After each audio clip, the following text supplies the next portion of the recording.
নমস্কার, কেমন আছো সবাই? আশা করছি সকলে খুব ভালো আছো। তো আজকে হলো হনুমান জয়ন্তী। আমি একেবারে স্নান সেরে লাল শাড়ি পরে রেডি হয়ে গেছি একটু বাজারে যাবো বলে। তো দেখতে পাচ্ছি আশেপাশে কোথাও কোনো টোটো ছিল না, যেহেতু দুপুর হয়ে গেছিলো। তো যার জন্য আমি ভাবলাম যে স্কুটি নিয়েই চলে যাই। এই হনুমান জয়ন্তী উৎসব আমাদের বাড়িতে সবাই না করলেও আমার শ্বশুরবাড়িতে কিন্তু প্রায় সবাই করে থাকে। খুব ঘটা করে পালন করা হয়। যাই হোক, আমি পৌঁছে গেছি বাজারে। হ্যাঁ, প্রথমত একটা মিষ্টির দোকানে গিয়েছি, সেখান থেকে কিছু লাড্ডু নিয়েছিলাম আর কিছু পেড়া নিয়েছিলাম প্রসাদের জন্য। তারপরে ভাবলাম যে আরও কিছু জিনিস কিনবো, কিন্তু যেহেতু দুপুরবেলায় বাজারে গিয়েছিলাম তাই বেশিরভাগ দোকানই বন্ধ ছিল। তারপর আমি বাড়ি পৌঁছে সোজা পূজার জোগাড় করা শুরু করে দিয়েছি। যখন বাড়ি পৌঁছালাম দেখলাম বাবু তখনও ঘুমিয়ে রয়েছে। তো ভাবলাম এই সুযোগে পুজোটা সেরে ফেলি।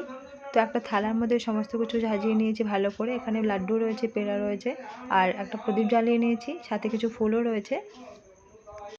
তো বন্ধুরা, এই যে আমাদের বাড়ির বজরংবলী, আপনাদের কেমন লাগলো অবশ্যই জানাবেন। আর যদি ভালো লেগে থাকে তাহলে অবশ্যই একটা লাইক করে দেবেন। আর সবাইকে অসংখ্য ধন্যবাদ আমার ভিডিও দেখার জন্য।